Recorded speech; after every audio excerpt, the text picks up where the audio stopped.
May mga tao sa mundo na tahimik lang ang pamumuhay. Malayo sa syudad, malayo sa ingay, at halos nakalimutan na ng panahon. Ngayon, pupuntahan namin ang isa sa kanila. Isang pamilya na nakatira sa pinakadulo ng gubat.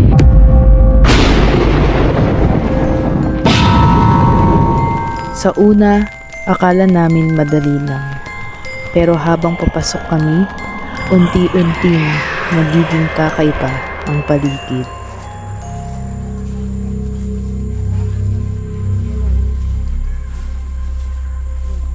Dayo pala nung...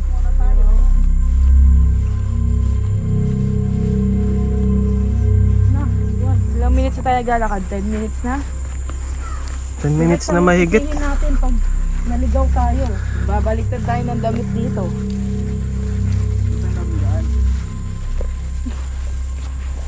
Baka mawala yung Mercedes ni Pedro. Ano yan? Sana dito ang daan. Ang daan dito, di ko lang naalala eh. Baka dito. Pwede naman tayo magtanong. Yes.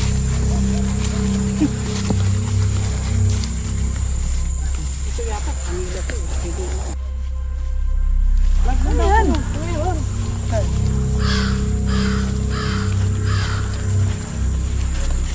Oh.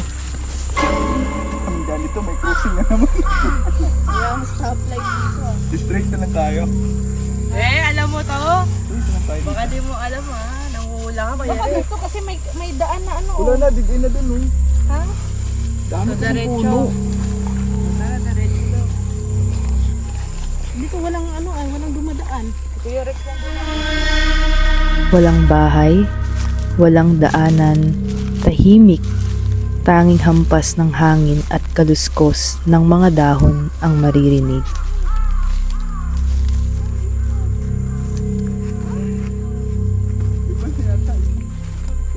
Uy, Ala. baka maano tayo dyan ha. Kasagi. Ay, tabi-tabi. Tabi-tabi po. Tabi-tabi po. Tabi.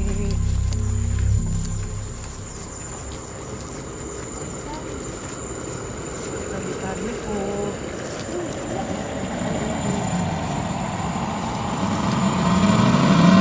Wala, magbaliktad na kayo ng damit. Tabi-tabi po. Dito, baka dito rin.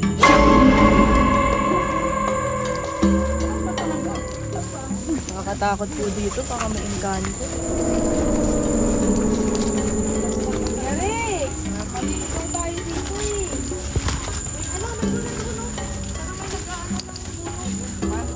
Sa gitna ng paglalakad, parang may nagliligaw sa amin. Hindi namin alam kung saan ang tama o kaliwang daan. Pakiramdam namin, paikot-ikot lang kami. Grabe.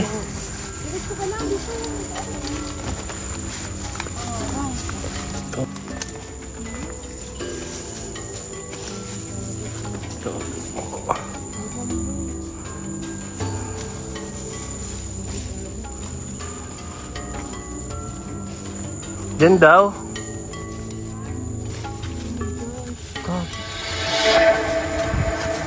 Wait! Ikaw mo duro ito. Kagi, nalaglag yung... Nalaglag yung sanga.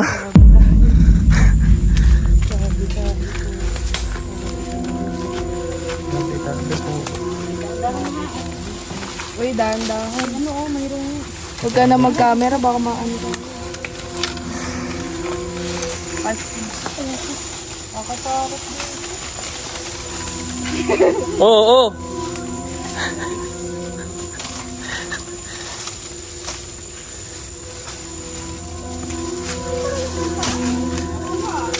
Habang tinatawid namin, biglang gumalaw ang mga kawayan sa paligid.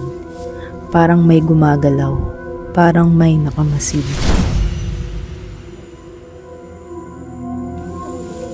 Ano yun?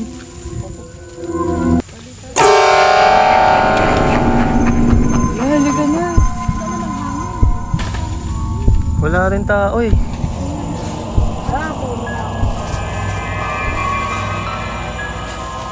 Room tayo, ano May po? tao ba? Putik. May tao?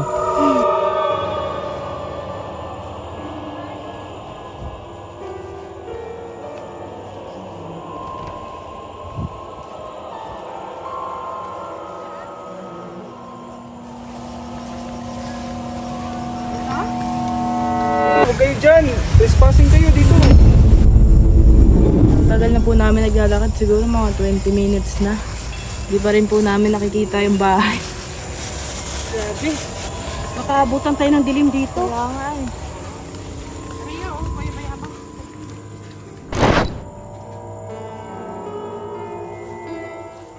Gagala ko ano Yung ba? bahay doon, wala tao. Baka doon. pala. Yung bahay na pinakita kanina. Gala ko ano. Paparanoid na po kami. At di na namin alam kung saan din po ang palabas. Kung nasa na ang tricycle ni Kuya Brooks, nakangati na ako. Tara, buka natin dito. Kuya Rex, hindi mo ata alam eh. Baka maligaw tayo lalo. May ano oh.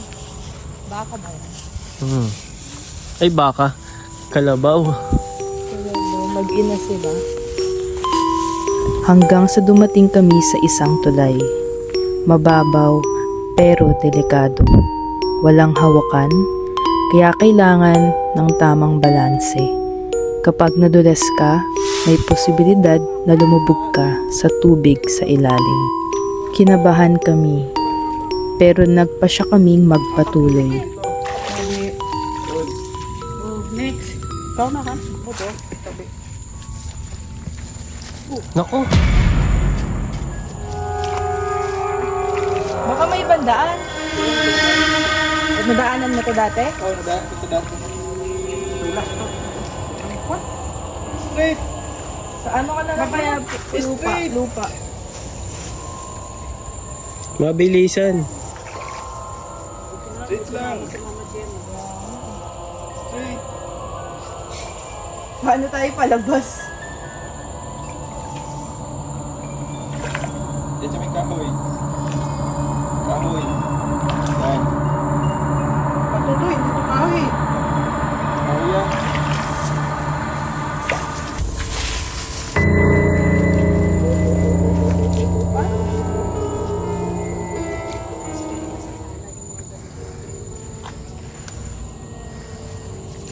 Sa gitna, ay dyan sa dulo dyan. Dyan ka sa dulo. Magapak. Para hindi ba niya matumba? Dyan kami nagapak kanina sa dulo. God. Tapos apa ka dyan sa may ano. Dyan o dyan. Yung puno.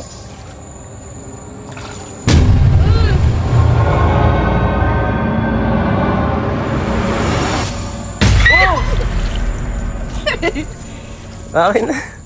Hello!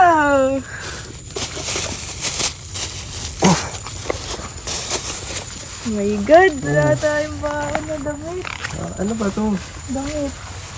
Sa baby yan. Si Ate Rhea na po. Lagot tayo kay Kalingap Dan. Kay Kalingap Dan po itong tsinelas na to. Tinakas ko lang. Ano yung mga ano yun? Inaapakan yung Ay, sa gitna. Dyan gitna. Dyan. Wag mo. Oh yan. Dito na sa. Sige pa. Sa kakanan. Huwag kang Malalim magtalon. tong Huwag ano kang eh. magtalon. Sa may sako. Yan. Ah! Ako pala. Pala ang Uy, si technique. Ayabit naman na. Nawala na. Iwan tayo.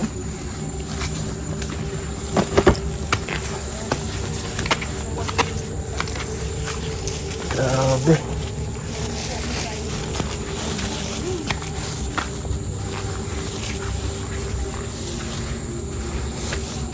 Pagod tayo pag-uwi nito.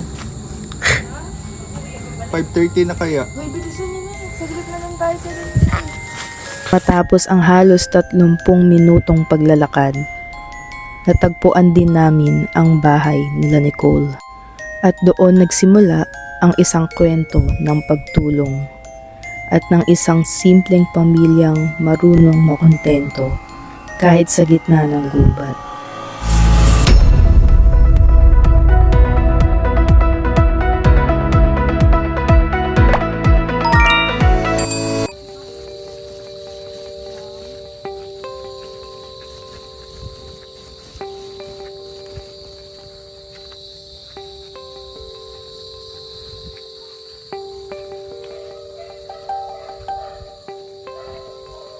Ito na po, nakita na natin. Wala silang kapitbahay.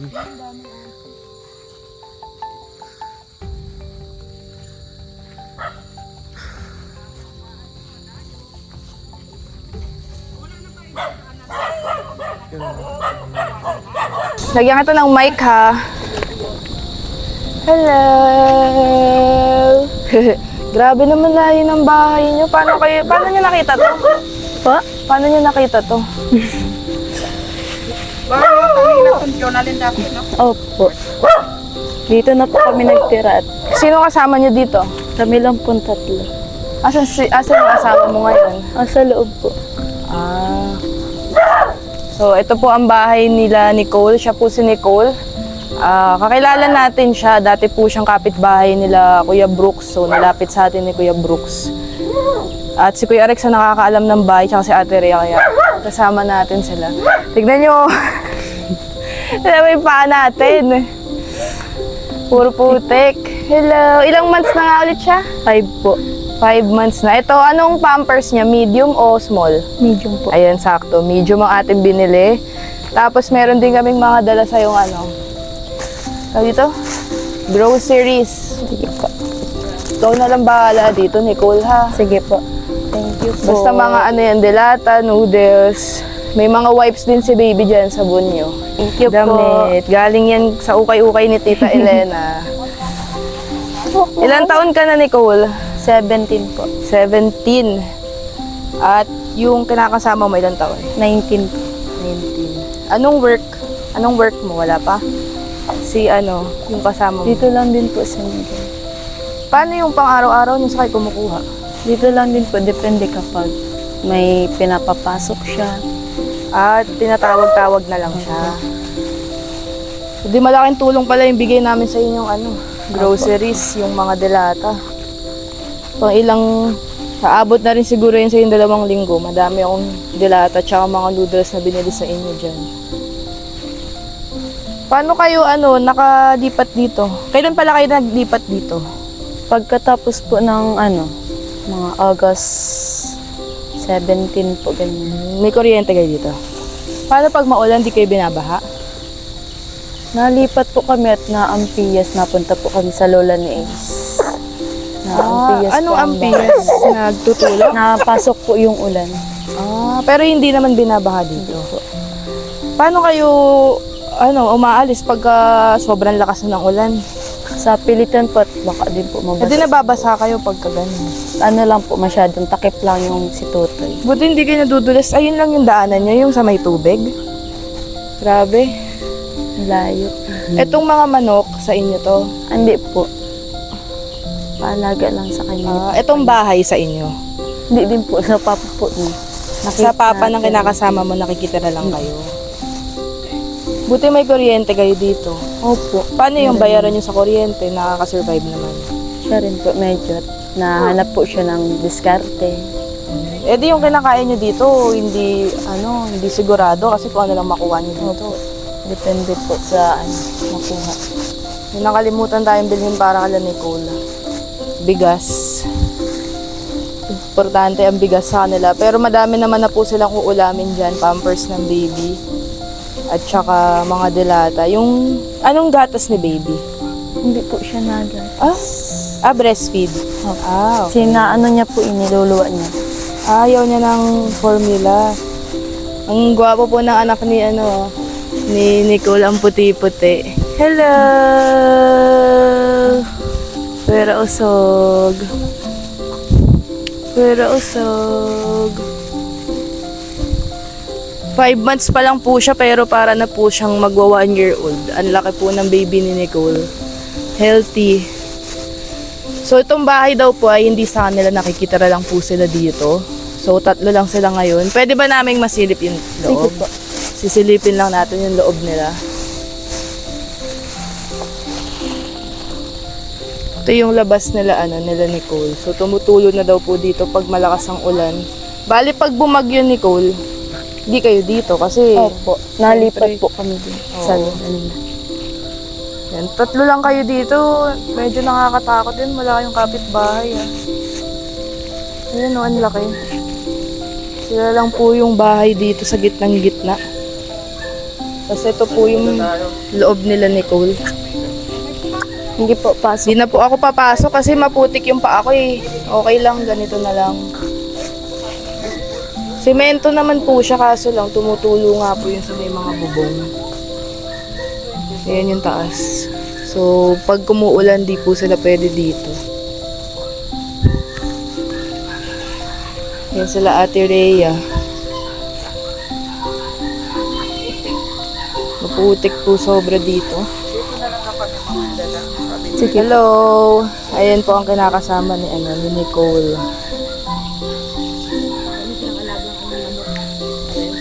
Madami silang alagang manok. Ito yung kagandahan sa area nila. Pwede ka makapag-alaga ng mga hayop dito. Baboy, manok. Ito, native na manok. Malayo nga lang talaga. Nasa gitna ng kabundukan. In case of emergency, hirap ditong mag-rescue. Paano yung nyo dito, sitwasyon nyo dito? Di man kayo nahihirapan? 3 lang kayo? Di kayo, walang bumibisita sa inyo? Mahirap po dito pagka in case of emergency kasi sobrang layo po nila sa labas. Tapos sobrang putik pa. Paano yung kapag umulan ng gabi tapos sobrang dilim? Nilalabas nyo pa din? Na-experience nyo na ba yun? Hindi pa naman. Siya na rin. Paano yung pagka lumalabas kayo? Wala pa namang insidente na nadulas kayo dyan? Wala pa naman. Sanay na po kasi din sila Nicole eh. No? Kaya ayan, pakita natin yung paligid nila Nicole. Sila lang po talaga ang bahay dito. Napagod po ang ating mga Alam mo ba, niligaw kami ni Kuya Rex? Parang 30 minutes kami paikot-ikot sa labas. Iniisip namin ngayon ang pag-uwi, mag-aalas 6 na ba? So kailangan na din po namin umalis, di na kami makakatagal kay Nicole kasi di kami pwede abutin ng dilim, di namin kabisado at may dadaanan kaming madulas. Kaya, oo nga. So maulan na din kami, ano na lang ang syempre masasabi mo? Thank you po at nakapunta po kayo dito. Malaking tulong na din po sa amin yan. Sa mga groceries nila, malaking tulong yun guys kasi gaya niyan sobrang layo po ng labasan sa kanila. Ilang araw silang pwedeng kahit nandito lang sa bahay, may pagkain na sila. So, halika na, hala. So, umuulan na guys. So, ayun po, thank you so much po ulit sa Team Kalingap, syempre. At huwag po sana kayong magsasawa na manood sa amin at syempre, like and share nyo po ang ating mga charity vlogs para po mas makatulong sa mga beneficiaries natin gaya po nila. Hindi na po natin sila ma-interview na maayos, umuulan na po. Kailangan na natin umuwi. Let's go na. Wala, paano tayo? Let's go na. Uuwi tayong ulan. Grabe po, naabutan na po kami dito ng ulan. Grabe yung hangin. Ako, gagabihin po tayo dito. Stuck na po tayo dito. Kasi baby. Natin na paghandaan. Sobrang lakas ng ulan. Yung dala. So ito, gagawin natin. Dito muna tayo sa grid. Kain muna natin. Yan kay Kuya Rex ako. Tako guys. Isa ako na yan. Sige. Ako na yun si Kuya Rex dahil mali-mali yung daan. Matagal na po yung kurento niyo. Di kasi, dito. Sa ulo yan, sa ulo, sa likod. Kailangan na po namin umalis kahit malakas ang ulan kasi hindi kami pwedeng gabihin, baka maligaw. Malayo pa po ang lalakarin. Bye-bye. Bye-bye, Nicole. Thank you. Thank you po.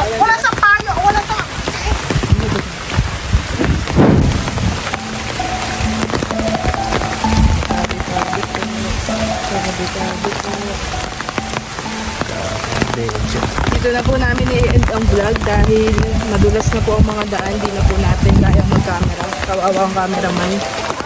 Bye-bye guys. Thank you so much po mga kalingap sa pagsuporta po sa amin. God bless us all.